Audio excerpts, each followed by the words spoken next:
So, hi everyone. How are we doing? Good. Good. Hope everyone's sitting comfortably. Matt and I have got the honour of kicking proceedings off today. And we've got what we hope you'll find a thought-provoking and inspiring story. And we're going to talk a little bit about some examples of how we can get value out of the data that we've got. I wanted to start today by letting you know that I graduated in 1990 and got my first ever graddy job with a company called EDS. It was a global systems integrator, and they told me I could be located anywhere in the world. I was so excited to find out. When I got the offer letter, I was a bit shocked and horrified to realise I'd be moving to Milton Keynes. I've ended up living here for 35 years. 6 years ago, we relocated Aiimi from London Bridge to Milton Keynes. So I feel in a roundabout way, I'm responsible for dragging you all from all corners of the world today to come and spend the day with us. But Milton Keynes is a fantastic city, so welcome to Milton Keynes. A few years ago, some family came to spend the weekend with us, and they asked us would we take them to Bletchley Park. And it was one of those classic, we've got a tourist attraction on the doorstep that we've never been to. So we came and spent the day, and it was a fantastic experience. I couldn't believe it. I was reflecting at the end of that day. I couldn't believe that in the 1980s, this place was nearly demolished to build a housing estate. But somehow, this physical asset that was going to get destroyed has been preserved. Back in this operation, for many years afterwards, all of the information here, rightly so, was classified as top secret. And as planned, it became invisible. Nobody wanted us to find out what went on here. But in the 1990s, the government declassified all of the information, and Bletchley Park became a museum in '93. And what that did is it gave us an opportunity to discover the information that was here and actually what went on. When we started to discover it, we found heroes. We found people that we'd never heard of before, that we didn't know anything about, experts that had done some remarkable things.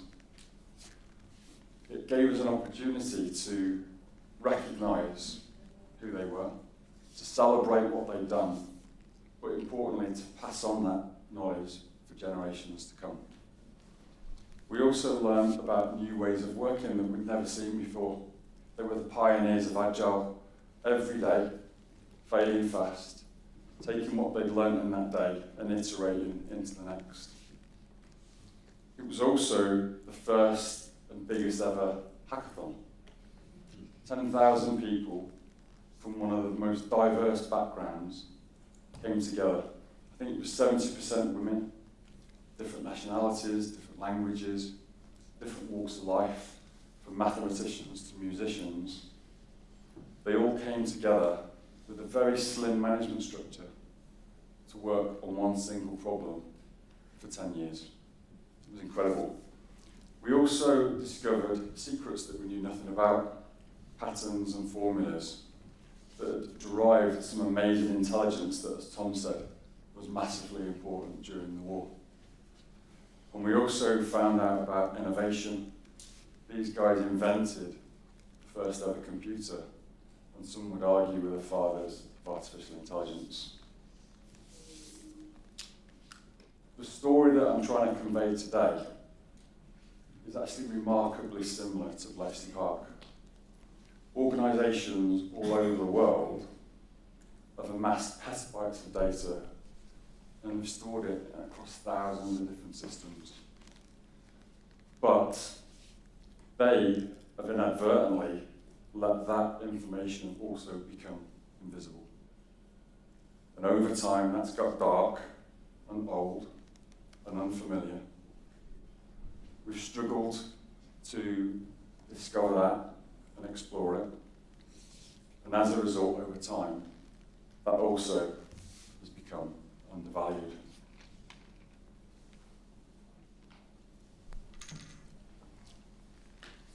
Hidden away in those organisations' data are their heroes, experts with profound amounts of knowledge, but we're struggling to find who they are, and we're struggling to share that with people. Hidden in that data are also secrets and formulas and patterns that can lead to innovation, that can help us invent new things, but also we've got blind to some insights that are buried in there as well. Insights that can help drive productivity, but potentially even help us to build new business models. So today Matt and I are going to share two short stories. One are some unforeseen consequences that have happened over the last 30 years of technological change that are holding us back. And the second one is to share what we think is a massive opportunity to leverage untold value that exists in that data. So my first unforeseen consequence, I'm going to go back to 1990 when I first started work. When I did, managers used to pin physical memos onto a notice board. We had machine room operators that used to load magnetic tapes and disks into mainframes. And if we needed something from the archive, we used to go to a fiche machine. We had lots and lots of information all over the place. But all of that information was stored on physical media. And each media had a custodian. It was someone that cherished and loved and protected that. And they could get us the information in an instant if we ever needed it. But there was also something quite special about that physical media. It felt valuable, it felt important, and you kind of got conditioned to look after that and protect it. And we get the same feeling today when we walk into a library. Your behaviour changes, you're more respectful of that environment, and you're always super impressed with how a librarian can find you the book that you're trying to read.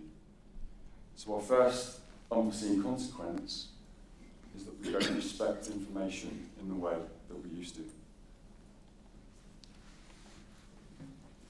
Within a few years, starting work, we started seeing PCs and desktop applications. So we got rid of those memos and the acetate presentations. We started using email and PowerPoint. And bit by bit, we digitised all of those medias. We fired the custodians because they were too expensive. And we became the gatekeepers. And we started to let things get out of control. All of that information that we stored on disks, it all looked the same. We started moving those disks into data centres and into clouds. It became far we couldn't really see it or touch it. We started copying information via email all over the place because we could. And so our information became diluted. And because disks got cheaper and cheaper and cheaper, we saved more and more, and we didn't delete anything. So our next unintended consequence is that we've got the value of that information. Then, as the years went on, more and more corporate systems, more and more technologies came to life, so we started buying more and more of them. We built our own applications, and we started consuming SaaS services, and we started storing data in lots of different places. And again, because we could, we started storing that same information in multiple places. We all know that finding a needle in a haystack's hard, but today we've got to figure out which haystack to go and search first. So we've got our next unforeseen consequences. We can't find anything anymore. All of these organisations, they understand that data is important. They've got intellectual property in there, they're worried about cyber attacks, they're worried about personal identifiable information. So we create quite complex permission structures that allow us to authenticate who people are and to approve what they're allowed to see. One of the challenges, as we keep adding more systems, we tend to set permissions up with a team of people that are principally using that system. But then with starters, movers, leavers, mergers and acquisitions, restructuring, those permission structures get more and more complicated. And we know that, on average, an employee can only see 1% of the data that exists in any company. We also know from research that we've done personally, looking at tens of thousands of searches, that when an employee is going to look for something, more than 90% of the time what they're looking for, they can't see. It's invisible to them. So we get our next unforeseen consequence, which is people are recreating information. Sorry? We don't have permission to see it, so people are recreating it.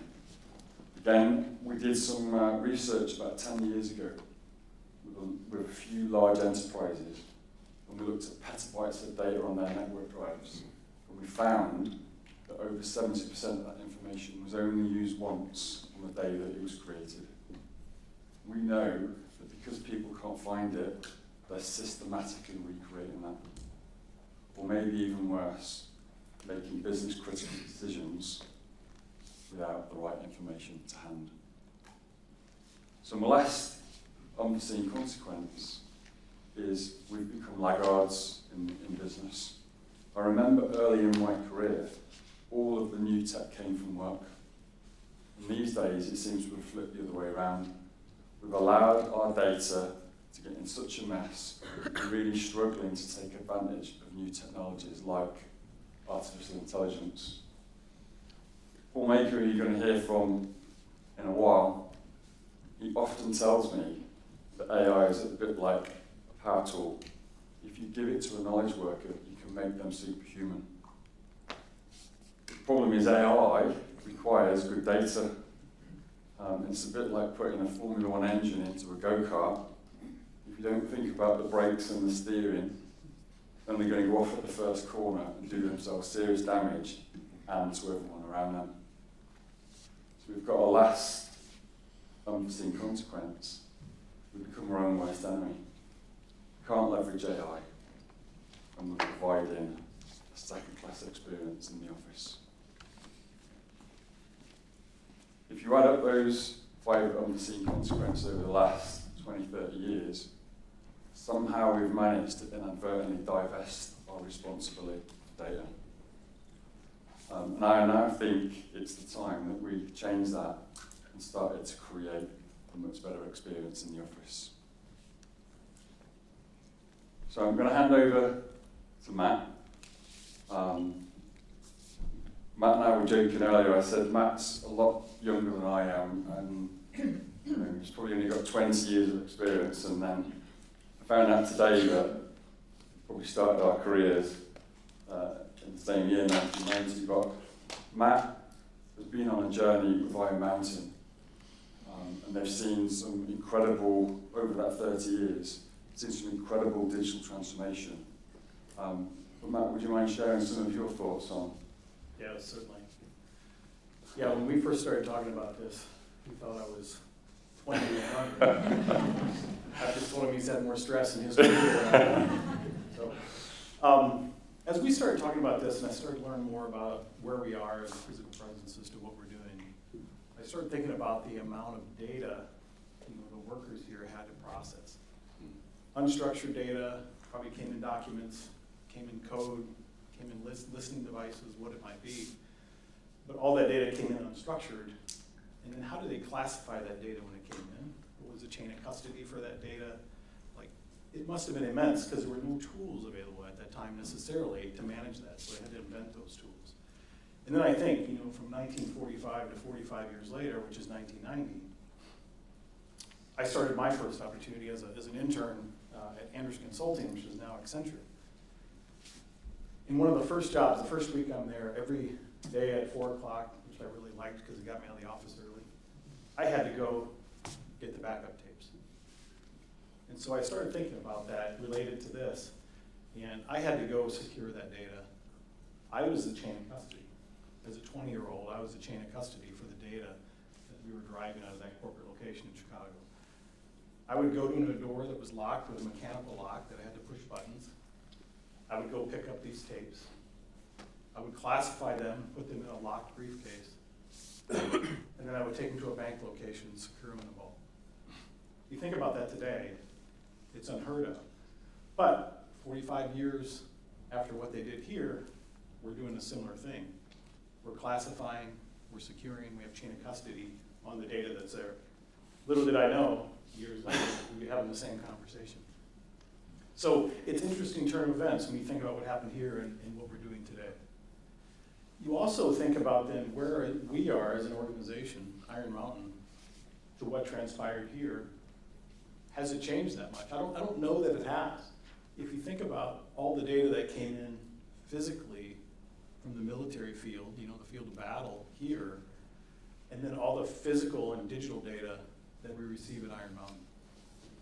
I asked one of our historians at the office, when was our first document stored in the mountain? It was 6 years after they finished the work here, 1951. And so if you think about then amassing that amount of data that we have, right now in Iron Mountain, there's 8 billion boxes of documents stored that have clean chain of custody on those. So when you start to think about truth and data, data management, information governance, policy center, all the things that you need to feed an AI model, those are the elements that you need as far as truth and data to feed that model. And then you talk about what's happening now. I mean, there were early computing, Colossus, is that right? And then of course we're looking at AI and LLMs. But it's really, we're trying to gain insights. Here they were trying to gain insights as to crack the code and what communications were happening on the enemy side. Our side, we're trying to break the code for where do we move our business? Where do we find efficiencies? Where do we extract costs? How do we enhance those processes? And so if you look at where we were to where we're going, there's a tremendous amount of similarities in how we process and look at data and have trust in data.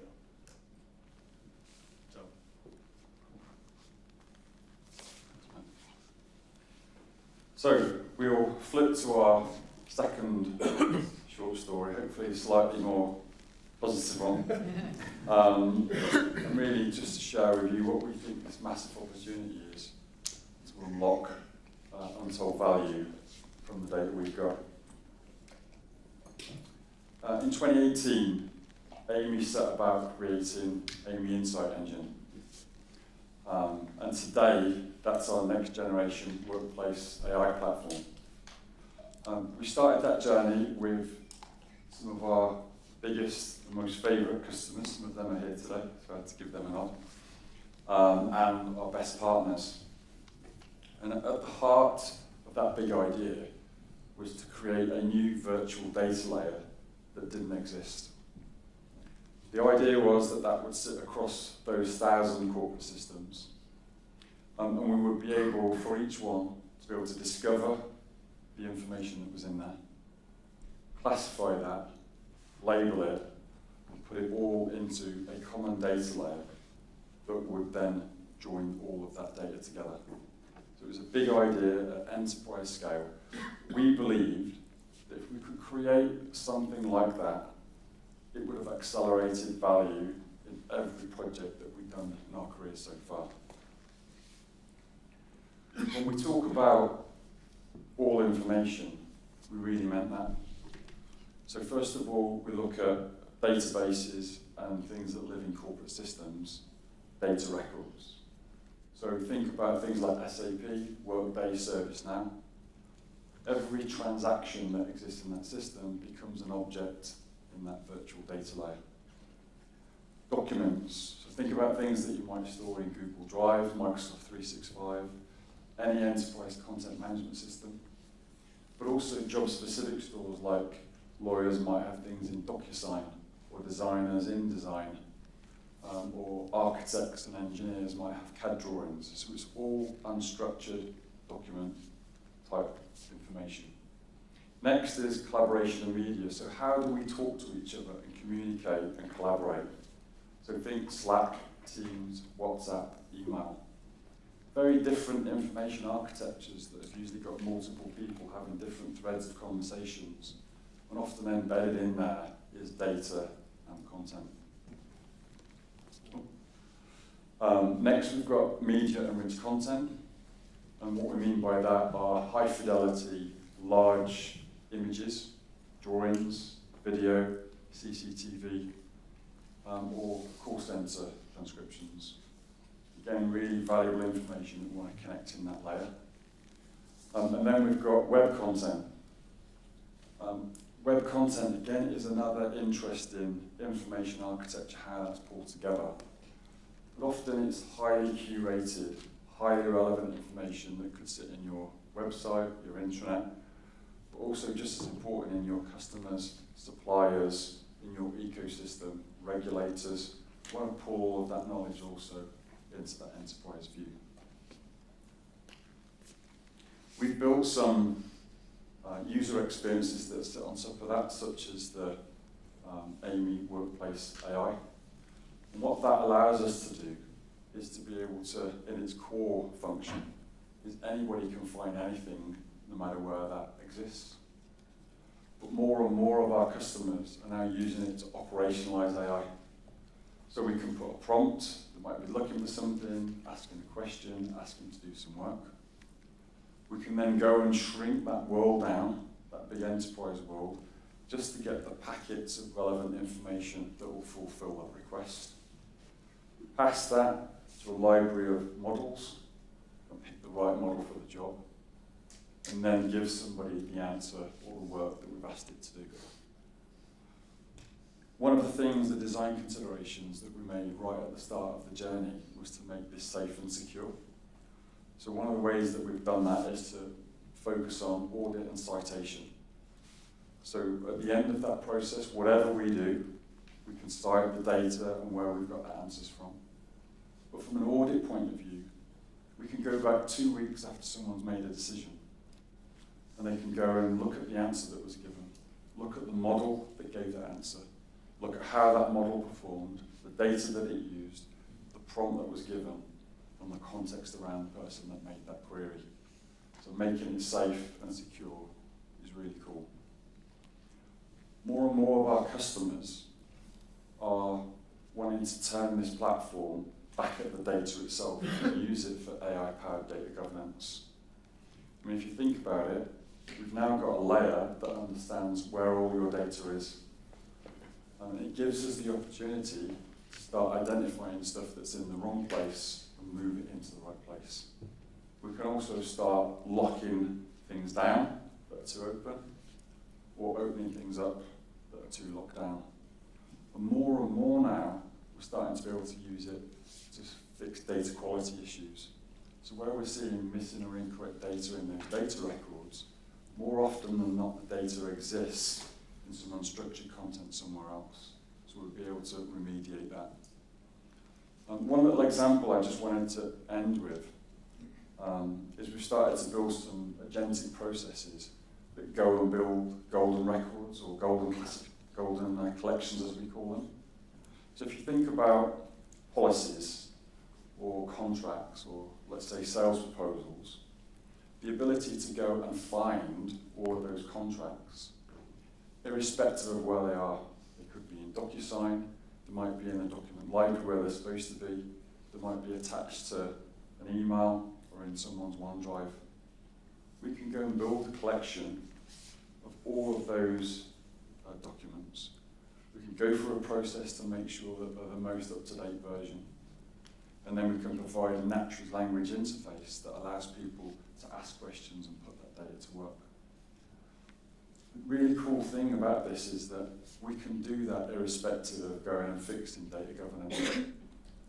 But what we can do is we can start informing data owners, data controllers, data governance people as to the state of that data and give them tools to go and remediate it. So this technology is now making our data even better.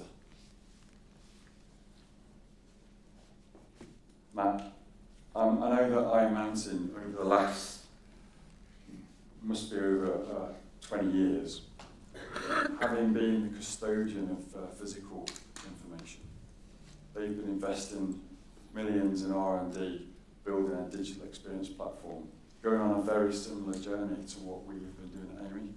So Matt, would you mind just talking a little bit about that? Yeah. So Iron Mountain in general has been on a transformation and a journey. It's an organization that's over 70 years old. Large customer base, 95% of the Fortune 1000, 240,000 customers globally. Data center space, a lot of investments there. People know Iron Mountain from a document storage perspective and a document shredding perspective, not necessarily about Iron Mountain Digital, which is the fastest growing portion of our business. And what that traditionally means is how do you convert that data that's there? And the last estimate we saw was like 64 exabytes of data that exists in our warehouse. How do you transition that for our customers to make it digital? How do you leverage our data centers? How do you integrate that into their systems as well? And so you can see the opportunity and the growth that we've been going through with the digital side of the business. And as an example of that, which we can talk about, if you think about digital pathology, we have the glass slides with the research material on those that come from laboratories. We have over 1 billion of those stored in our facilities. We also work with organizations and laboratories. There's one in particular that I list at the top. They're producing 4,000 of those slides a day. Now there's a process by which we can go digitize those, and we have the facility to digitize about 7,000 a day in one of our facilities. And you can tell, these have to be really sizable so you can get the amount of detail so you can study these. But it's really changing the discussion about not just research in a laboratory environment, educational purposes, teaching, additional research outside of the lab. So now as these slides become digitized, they become available for others to use, others to research, others to learn from. And so as we talked about, whether it be medical, continued medical research, we can then start to combine those old physical digital, or those physical records from a medical standpoint into a better research and digitize those and bring those together with real patient information, maybe anonymized, maybe not, depending on the use case. Bring it together with the documentation that we have here for additional research and learnings. Yeah, I know one of the exciting things about this partnership is how we can use that digitized physical form and connect that into the enterprise and be part of that bigger picture that we talked about. We're hearing more and more stories now, especially in medical research, where, for example, millions of retina photographs that have previously been archived and thought not necessarily useless, but they're being kept based on some retention policy, have been able to be put into a large language model, machine learning capabilities. They've been able to come up with patterns that can detect illness and project when somebody is going to have a particular issue.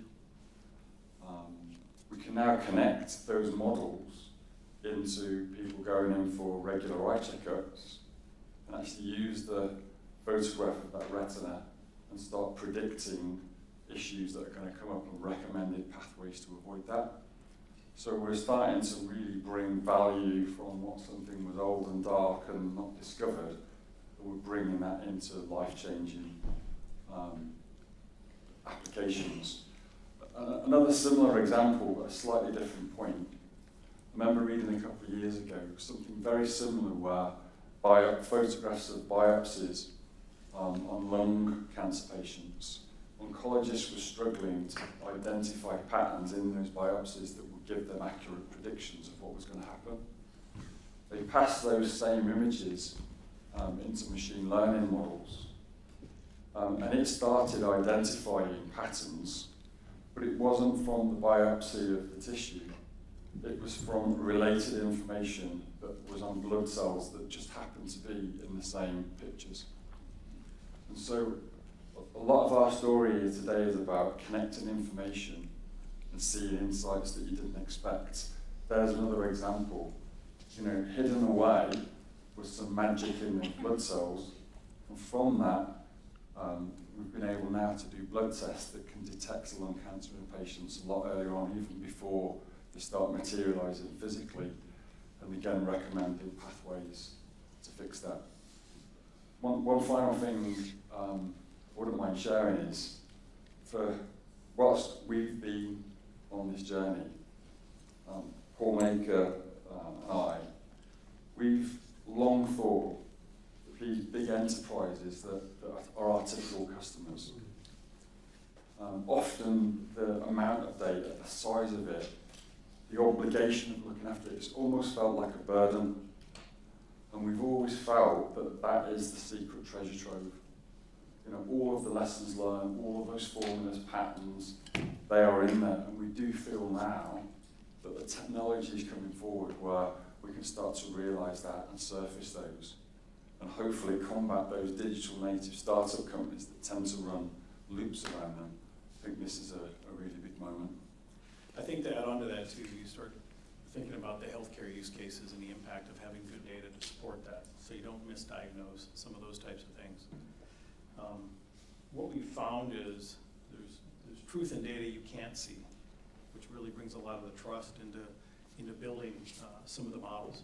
There's been some research that we've analyzed, which is 0.1% of bad data in a large language model can skew the results by 5%. And so that's why it's critical that you have good information governance, good policy around how you're managing your data so you can trust that data and make it relevant. The other thing as we go through this with organizations about processing the data and making that dark data available to them is a good remediation process. It's typically the data that's redundant, it's obsolete, it's trivial, it may not be beneficial to bring into your model, but there's a broader process of not just bringing the dark data to life, but also managing that data as it comes into some of the models that we look at.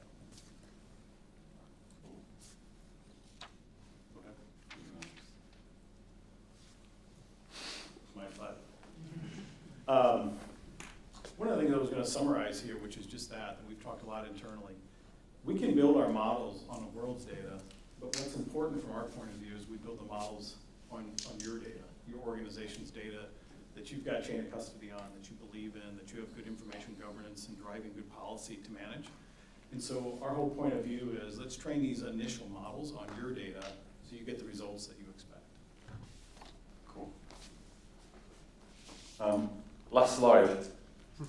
Just want to make a closing comment.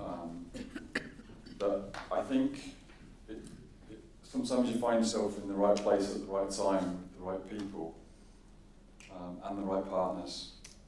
And I feel like this is one of those moments. We've been feeling this brewing now for years. I think there's a massive opportunity for everyone that's in the room that's responsible for data back in their organisations to go and do something that really is transformational. I think the technologies now exist. Got to get our data in good shape, don't get me wrong, but the technologies exist to create a workplace experience that I do think can foster respect and value and can stop us from feeling lost.